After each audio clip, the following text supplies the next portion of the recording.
ସମୟରେ ଆମକୁ ଉତ୍ସାହିତ କରୁଥିବା ଘଡ଼ଘଡ଼ି ମହାପାତ୍ର ଦଣ୍ଡପାଣି ମହାପାତ୍ରଙ୍କୁ ଆମେ ଘଡ଼ଘଡ଼ି ମହାପାତ୍ର ବୋଲି କହୁ।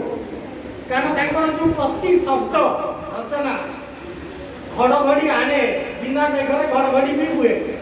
ତେଣୁ ତାଙ୍କୁ ଘଡ଼ଘଡ଼ି ମହାପାତ୍ର। ବିଜୟ ସାର୍ ଆମ ବିଷୟରେ ବହୁତ ଭଲ ଭଲ thanks for his kind words, ଯେଉଁ ୱାର୍ଡସ୍ ଆମ ବିଷୟରେ କହିଲେ।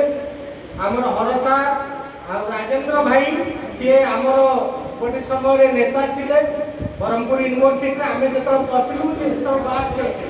ତେଣୁ ଆଉ ଯେଉଁମାନେ ଅଛନ୍ତି ଏଇଠି, ପଞ୍ଚାନନ ସାର୍, ତା ସାଙ୍ଗରେ ମୋର ପୁରୁଣା ବନ୍ଧୁ ମାଧବ, ସାମାଜିକ ବନ୍ଧୁଗଣ, ହରିକୋଟର ବୁଦ୍ଧିଜୀବୀ ଆଉ ଛାତ୍ରଛାତ୍ରୀ, ଦୁଇ ତିନିଟା ସଂକ୍ଷିପ୍ତରେ କହିବି।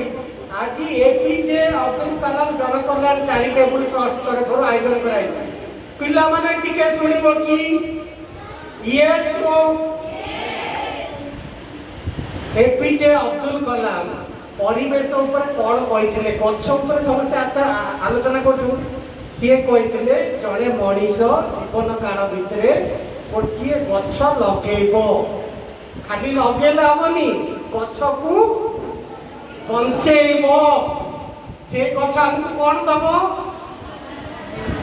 ପଇସା ଦବ, ତା ପାଇଁ ଜୀବିକା ହବ, ଫଳ ଦବ, ଫୁଲ ଦବ, ଡାଳ ଦବ, କାଠ ଦବ, ଔଷଧ ଦବ, ଯାହା ଯାହା ଦେବା। ଗଛର ଚେରଠୁ ଡାଳ ପର୍ଯ୍ୟନ୍ତ ସବୁ ଜିନିଷ ବ୍ୟବହାର ଯୋଗ୍ୟ, ଯାହା ଆଲୋଚନା ହେଉଥିଲା।